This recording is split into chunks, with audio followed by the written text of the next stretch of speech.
Muito bom dia para você, 8 horas mais 6 minutos, 8 e 6, amanhã dessa quinta-feira você está com o primeiro jornal, hoje 19 de março de 2015, temperatura de 19,3, as temperaturas já começam um pouco mais amenas na parte da manhã, sexta-feira começa o outono e as temperaturas já começam a mudar mais significativamente no próprio final de semana, onde teremos temperaturas mais baixas já para encarar e para que a gente possa ir se acostumando com a nova estação do ano.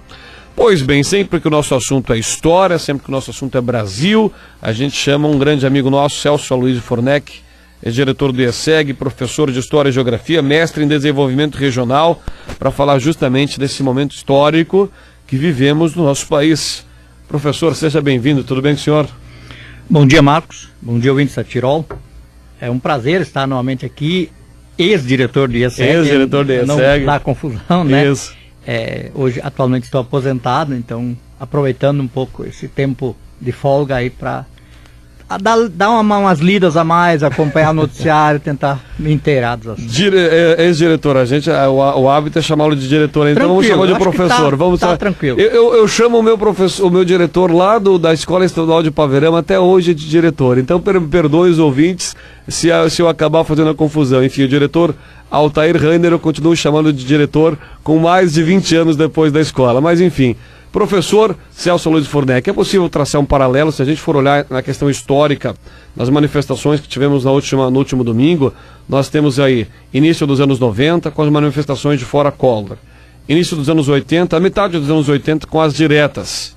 Qual é o possível paralelo que dá para traçar entre esses três momentos, de agora, início dos 90 e metade dos anos 80?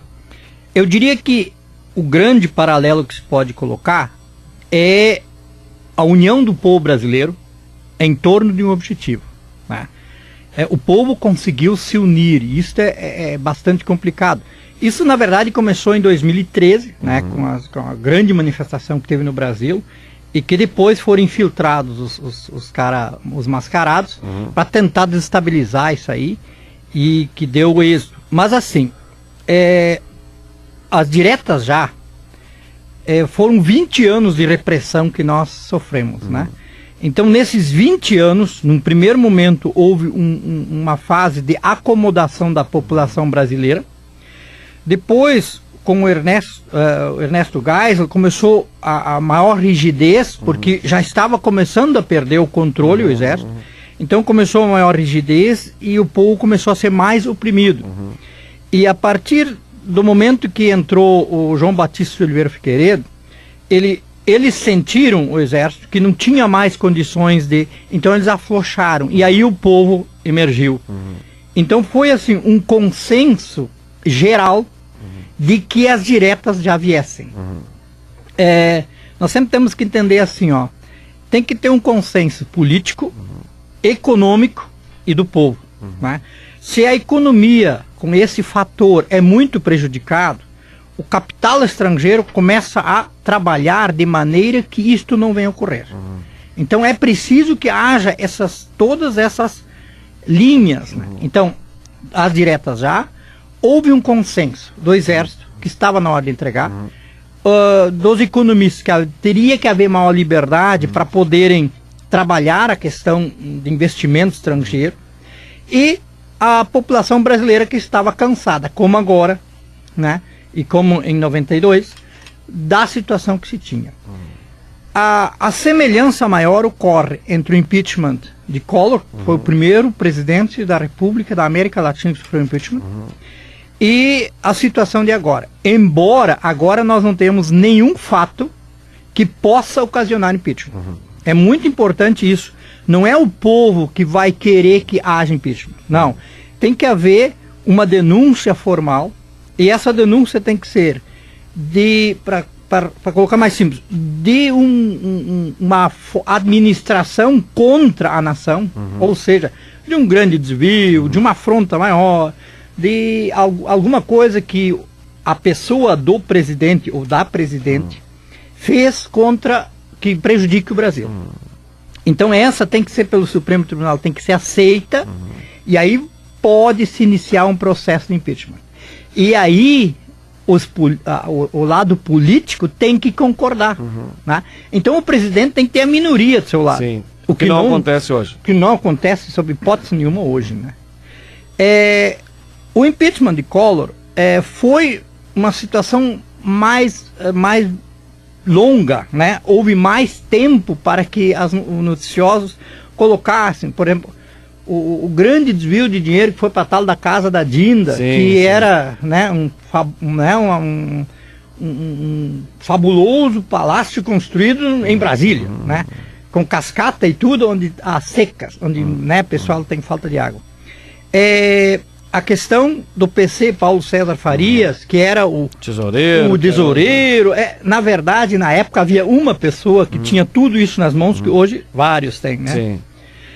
Então havia o motivo do escândalo, né, dos investimentos mal feitos, os grandes desvios de dinheiro confirmados, e aí atingiu o Collor, porque o Collor decidiu que fosse feito. E aí o irmão dele, que acabou denunciando toda aquela lambança e conseguiu provas, e aí o Supremo aceitou as provas. E aí iniciou-se o processo de impeachment, que culminou. Hoje nós temos o seguinte: nós temos uma situação de descontentamento, né?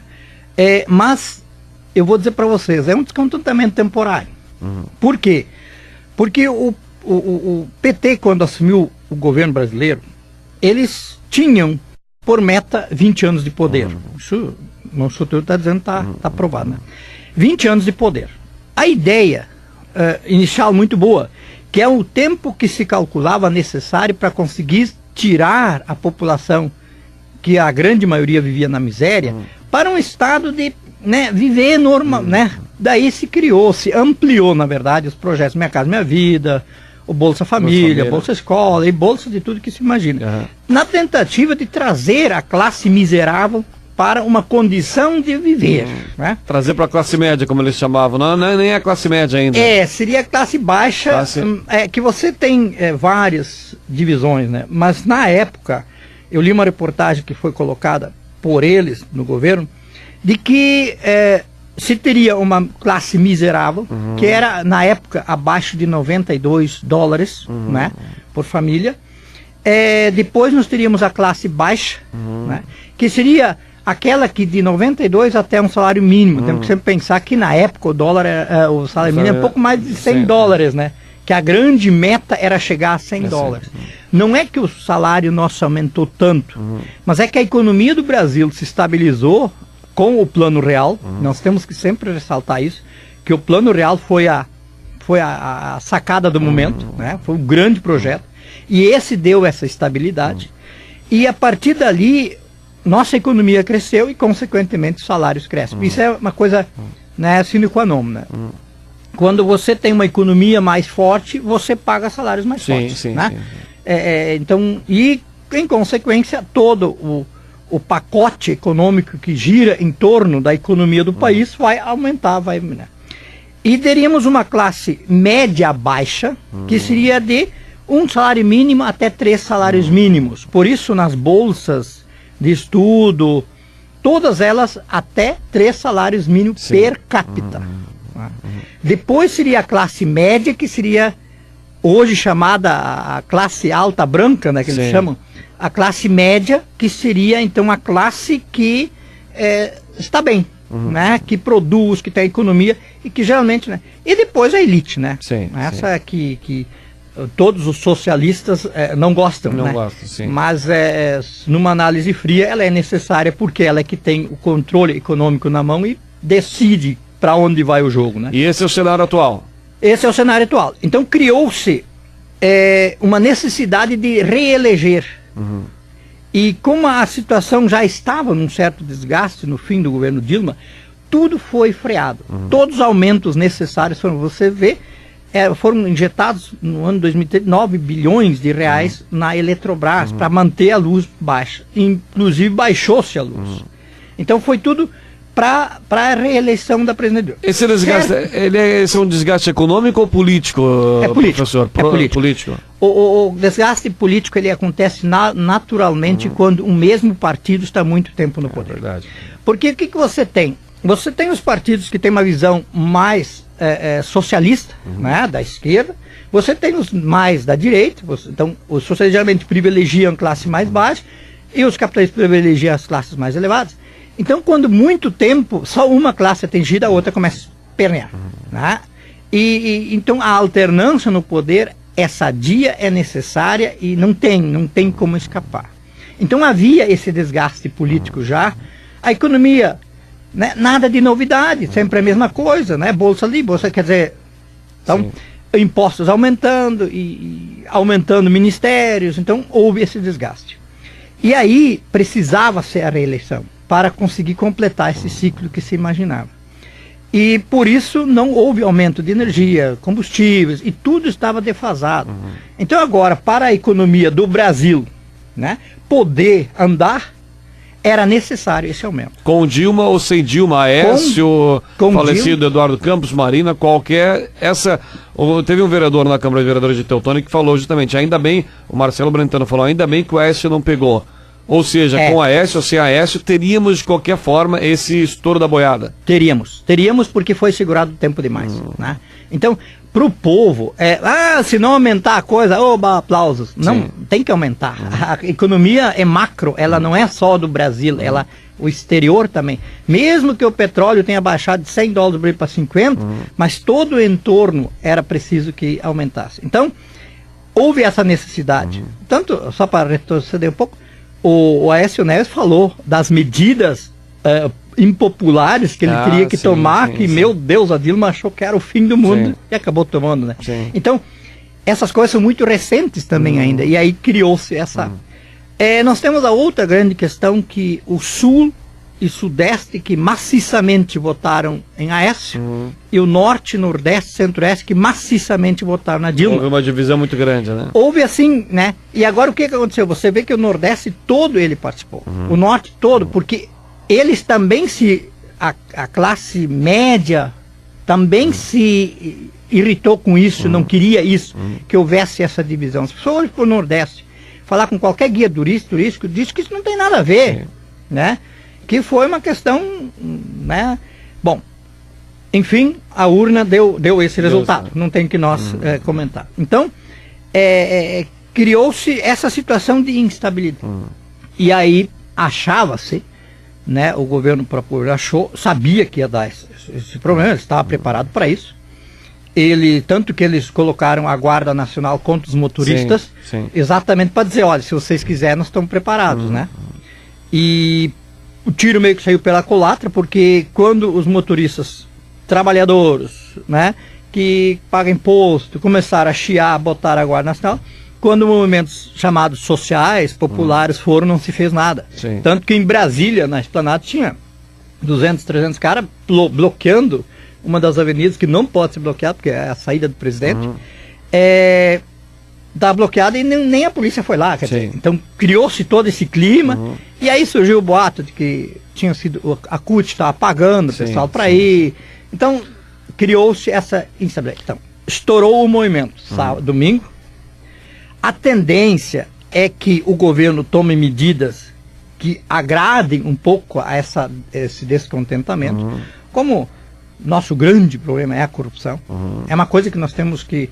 E vou dizer para vocês, a corrupção no Brasil, eu concordo com o governo diz hoje que ela é endêmica, ela já é nossa, é do todo. Na faculdade, professor, para falar de corrupção, teve um colega meu que citou uma pérola que ele encontrou no YouTube, eu até vou procurar.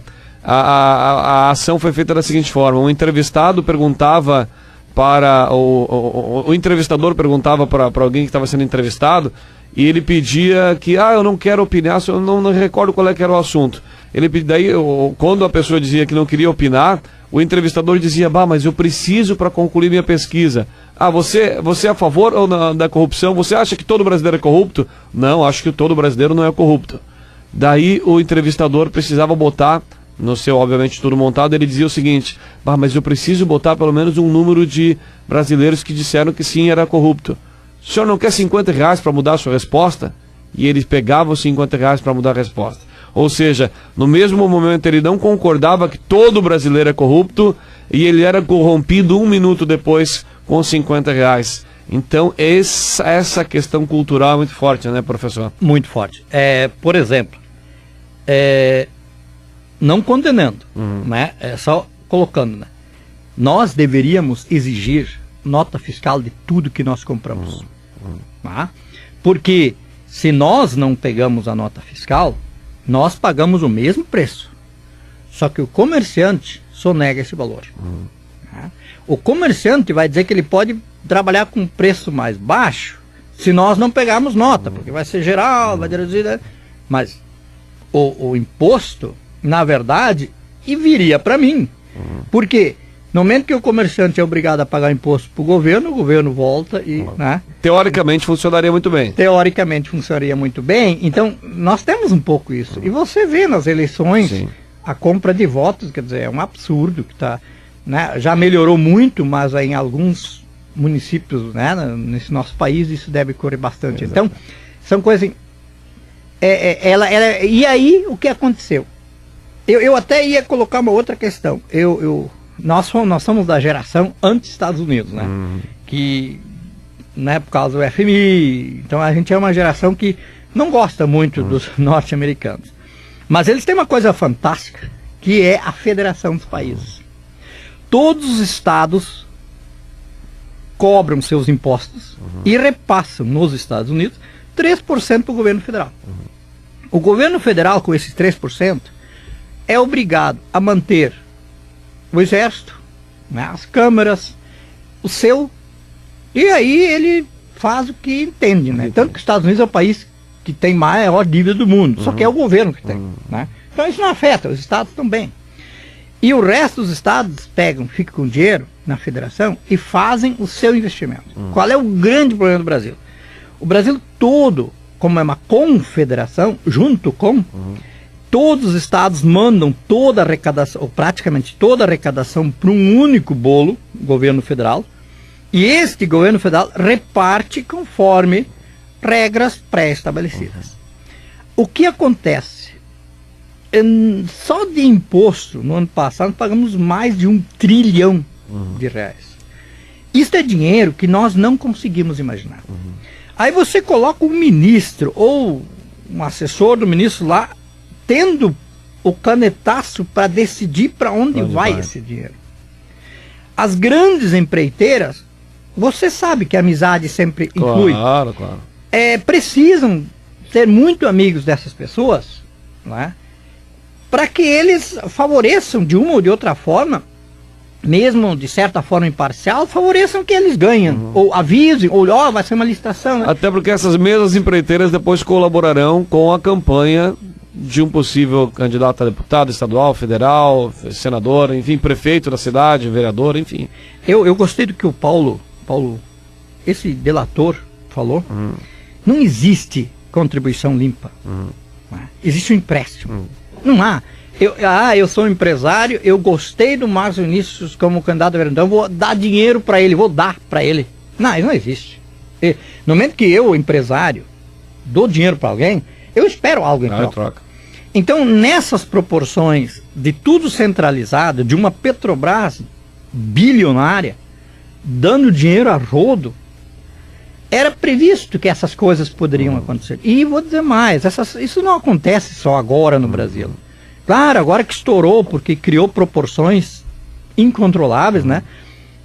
Certas pessoas que se infiltraram nesse governo acabaram abusando e fazendo absurdos, né? Então, este é o grande problema. Então, nós temos que parar com essa corrupção. Então, provavelmente o governo agora vai criar algumas regras. Tem agora já as mais simpáticas agora, se as outras foram impopulares, essas talvez sejam mais simpáticas da população. Isso, sem mexer no que foi feito, que era necessário, né?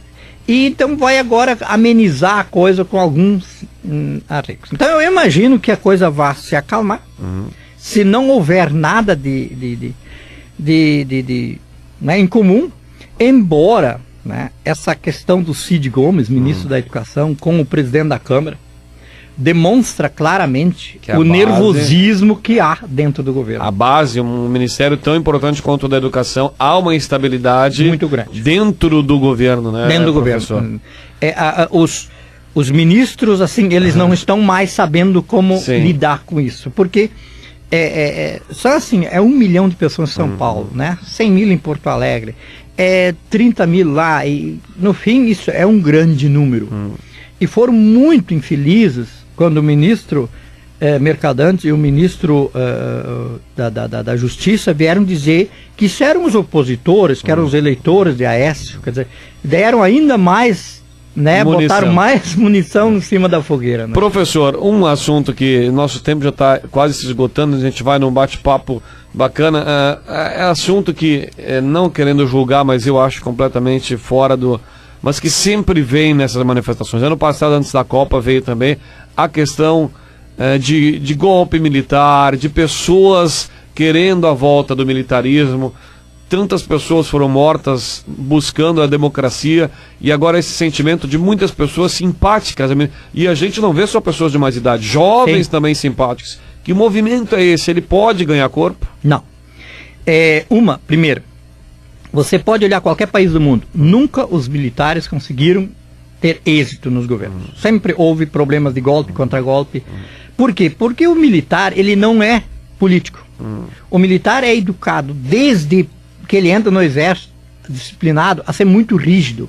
E o político não pode ser, ele tem que ser um pouco mais malhado. Então, a segunda, para o exército tomar conta, tem que se, pela Constituição brasileira, precisa estar comprovado uma grande instabilidade, né, política, social, um caos social. Aí o exército vem com as armas, mata quem precisa para, né, mesmo inocente ou não, mas ele acaba com os movimentos de rebelião e pega o controle pela Constituição, depois tem que convocar eleições. Seria assim. Não há esse momento. Nós temos que ter muito claro, o Brasil está bem. O Brasil